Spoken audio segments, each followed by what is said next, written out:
আজকে আমি আলোচনা করব এই ক্যালপ্লেক্স ওষুধটা নিয়ে।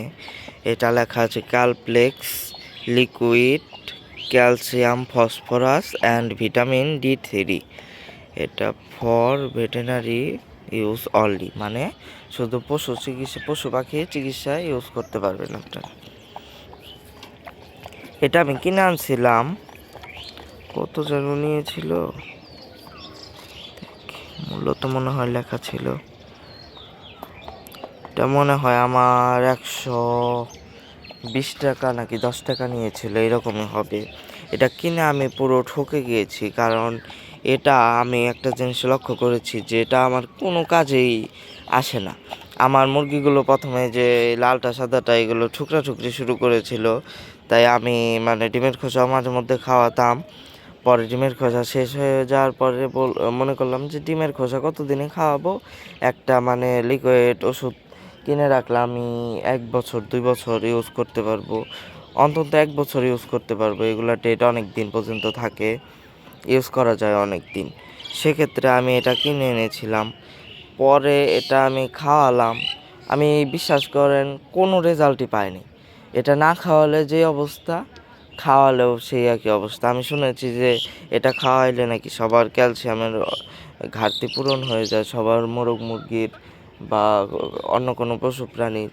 আমার কোনো কাজেই আসলো না এটার কারণ কি আমি বুঝতে পারলাম না। এটা তো মনে হয় আমি ইউটিউবে সব ভিডিওতে দেখেছি সবাই ভালো বললো, কিন্তু আমার কাছে এমন কেন হলো বুঝতে পারছি না। আর যদি অভিজ্ঞ ভাই বোনেরা এই ভিডিও দেখে থাকেন, একটু আমাকে জানিয়ে দিবেন। পরের থেকে আমি আমার মুরগিকে মাঝে মধ্যে ডিমের খোসাই খাওয়াই, কারণ এটাতে আমি কোনো রেজাল্ট পাচ্ছি না। এটা যদি রেজাল্ট পাইতাম তাহলে আমি ডিমের খোসা না খাইয়ে এটাই চালাতাম, ডিমের খোসাও মাঝে মধ্যে দিতে পারতাম টুকটাক করে। তবে এটাই আমি কোনো রেজাল্টই পেলাম না। এটার কারণ কি হতে পারে আপনারা জানালে খুবই উপকৃত হতাম।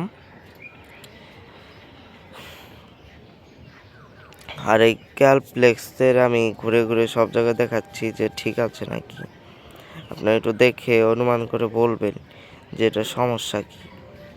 এটা আমার কোনো কাজেই দেয় না। আমি ঝাঁকে সব কিছু করেই তারপর মেপে তারপরে ওদেরকে খাওয়াই, তাও কোনো আমি রেজাল্ট পেলাম না, কেন বুঝতে পারলাম না। আর আমার মুরগিগুলো দেখুন এখনও ঠুকরি করে, এইগুলো করে। এই দুটার অবশ্য এই লালটা একটু বেশি বাজি, তাও মানে ক্যালসিয়াম আমি 1 মাস হোক 20 দিন পর দিতাম, যাতে মানে তাড়াতাড়ি ঘাটতিটা পূরণ হয়। অনেক দিনের ঘাটতি পূরণ হতে সময় লাগবে এর জন্য, তাও কোনো কাজেই দিল না।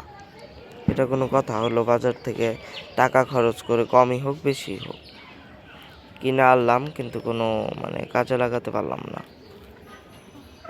আর দেখুন খরগোশকে ছেড়ে দিয়েছি, আর মুরগির ওই জায়গায় যেয়ে খাবার খাচ্ছে।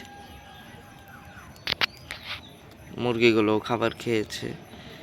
আজকে একটু শীত ওদের শীত করছে, বোঝা যাইতেছে। লালটা কুচিমুচি হয়ে বসে রয়েছে। তো এই পর্যন্তই, আবার দেখুন আবার খাচ্ছে আমার খরগোশটা কিন্তু অনেক সুন্দর খরগোশ, খাবার আরও ফালেও দিয়েছে। আজকের ভিডিও এই পর্যন্তই। আর এটার বিষয়ে যদি কেউ আমাকে পরামর্শ দিতে পারতেন খুবই উপকৃত হতাম। এই পর্যন্তই, সবাই ভালো থাকবেন, সুস্থ থাকবেন।